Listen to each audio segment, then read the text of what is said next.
sekali tidak aware dan tidak ingin membantu istri dalam mendidik atau membesarkan anaknya, karena itu kewajibannya. Istri hanya membantu dengan niat mendapatkan ridho suaminya.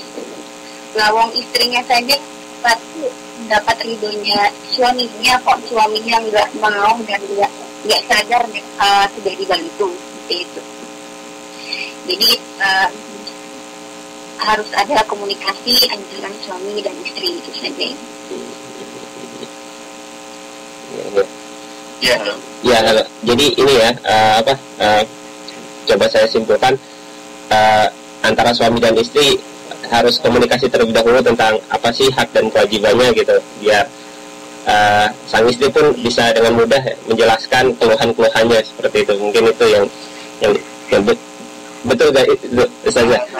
Saya mungkin mau menambahkan. Oke, tadi kan disebut bahwa ini di luar negeri ya, di mana Korea ya. Iya Ustaz. Bisa mengatakannya menyewa sangat mahal. Iya, 4 jam 800.000 Ustaz. 800.000 rupiah. 800 murah kali. Murah ya. Oh iya. 4 jam tapi Ustaz. Tiap 4 jam. Iya. Oke. Jadi begini. Iya. Kalau susah atau mahal untuk menyewa pembantu, maka dia boleh menyewa istrinya sebagai pembantu. Oh. Tapi profesional, artinya ya dia harus bayar dengan nilai seperti itu juga. Nah, kan tadi saya katakan bahwa urusan rumah tangga seperti ngurus anak dan apalah yang lain-lain itu kan sebenarnya bukan kewajiban suami, gitu ya. Nah, tapi suaminya kerja sibuk dan sebagainya, dan dia juga nggak mungkin membayar mahal, dan dia bayarlah istrinya itu, gitu. Jadi istilahnya ada gaji eksklusif buat sang istri. Nah, jadi mungkin istrinya juga nih gitu. Kamu bantuin di rumah, nyusuin anak saya, tolong masakin untuk saya, tolong rapikan rumah saya dan sebagainya. Berapa biaya membantu untuk itu ya saya bayar lah kira-kira begitu. Adalah tawar-tawaran. Masya Allah. Tapi istri juga merasa, saya dihargai juga.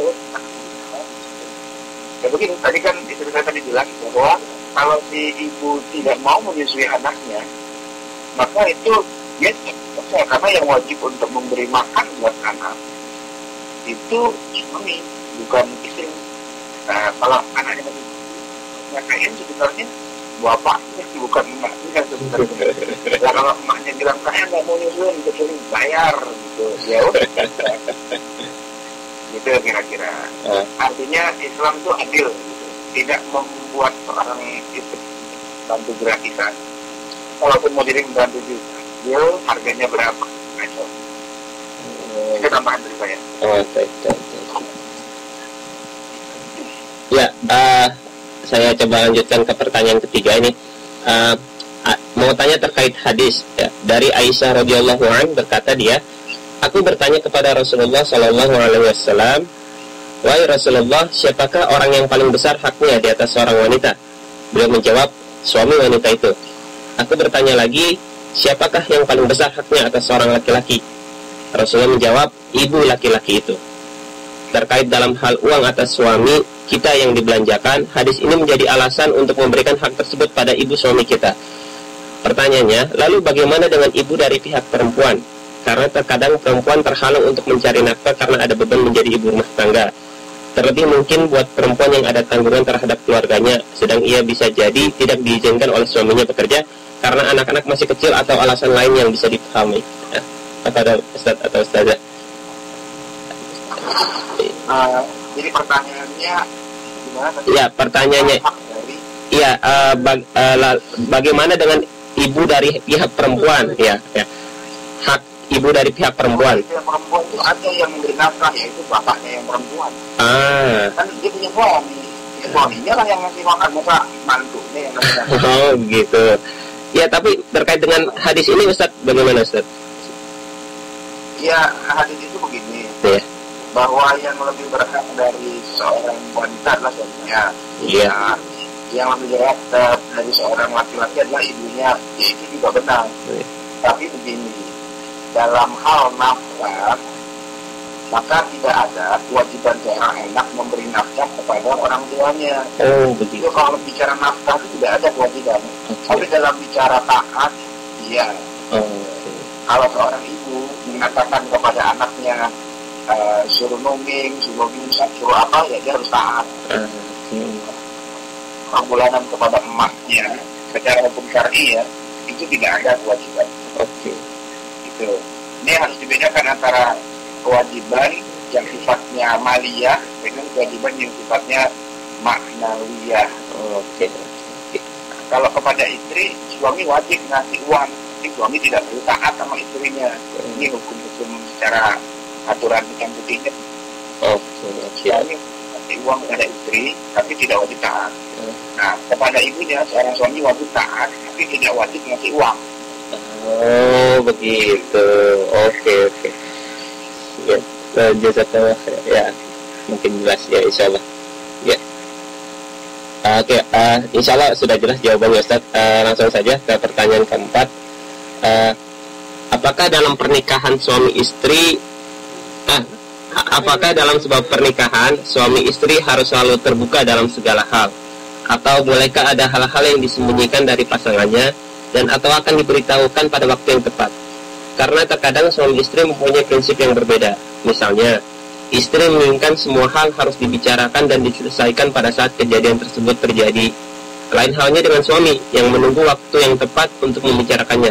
Tetapi hal ini terkadang malah menjadi masalah baru, karena bisa jadi istri merasa tidak dihargai karena tidak diikutsertakan dalam keputusan yang diambil suami, atau malah mungkin merasa dibohongi, walaupun suaminya mungkin berpikir bahwa akan lebih baik jika keputusannya tidak melibatkan istri.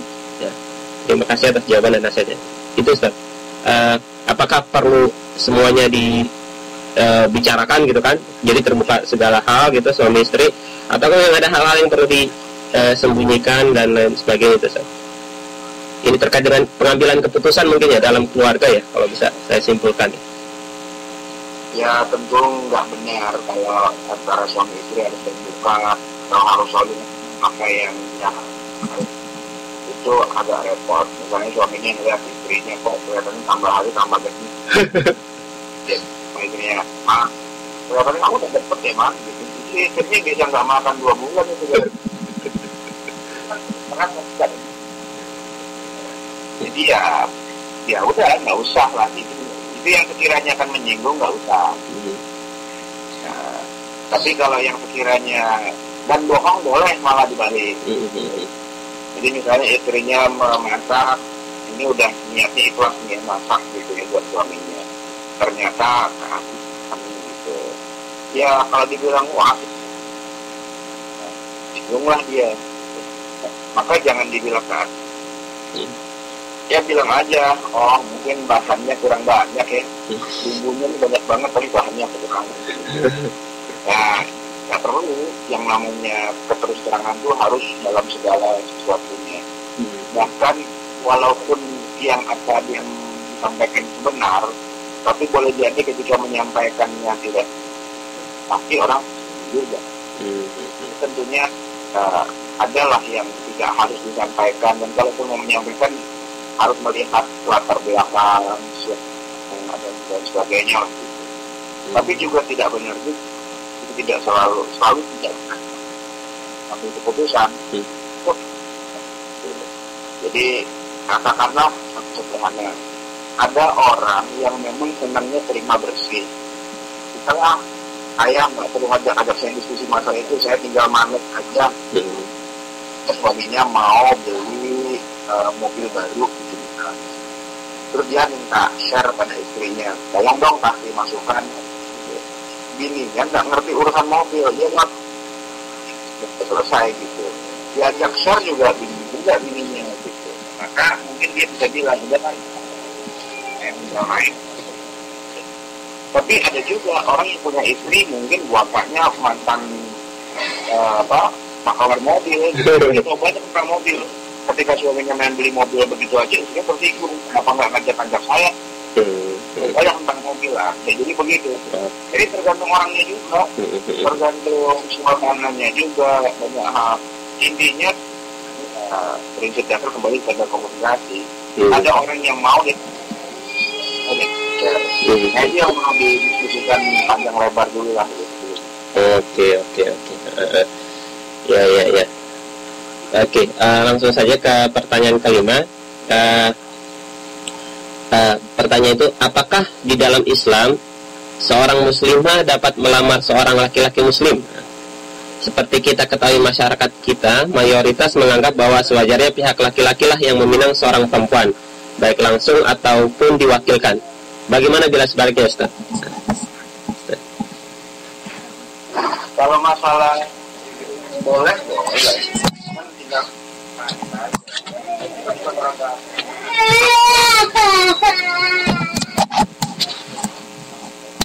nggak punya citra, nggak punya gengsi banget gitu. Wah, prinsip sebenarnya yang lebih yang lebih prinsip dapat pihak tersebut prinsipnya kan seperti aku mungkin kalau saudara atau guru atau lihat siapa lah gitu. Nah, dia sampaikan kayak gini, dia pada seorang pemuda, ya dia tuh lengkap lah. Cuman kan seorang perempuan pastinya tidak tembak gitu. Walaupun ada juga sih yang berani gitu.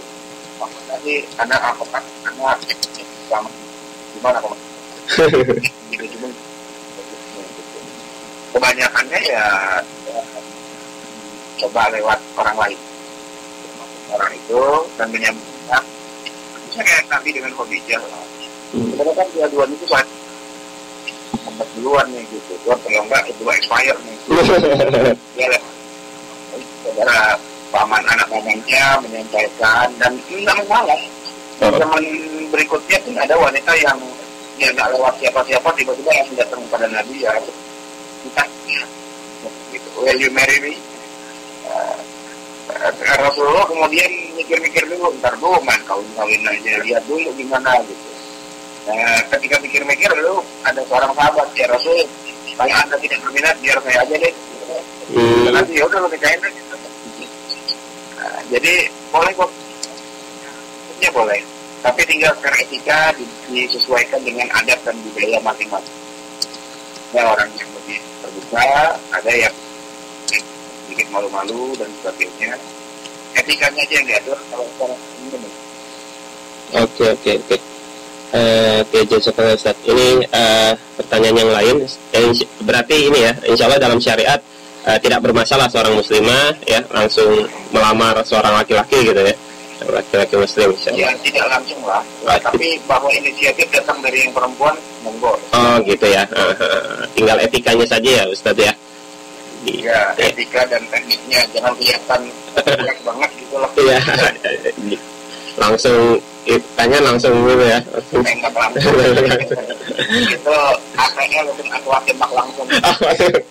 Taip. Oke, pertanyaan selanjutnya, bagaimana Islam memandang perempuan atau muslimah dewasa yang memutuskan tidak akan menikah sebagai pilihan hidupnya? Masya Allah. Apakah berdosa atau bagaimana Ustaz? Nah ini. Jadi bukan berdosa, paling bahasa tinggalnya serol gitu.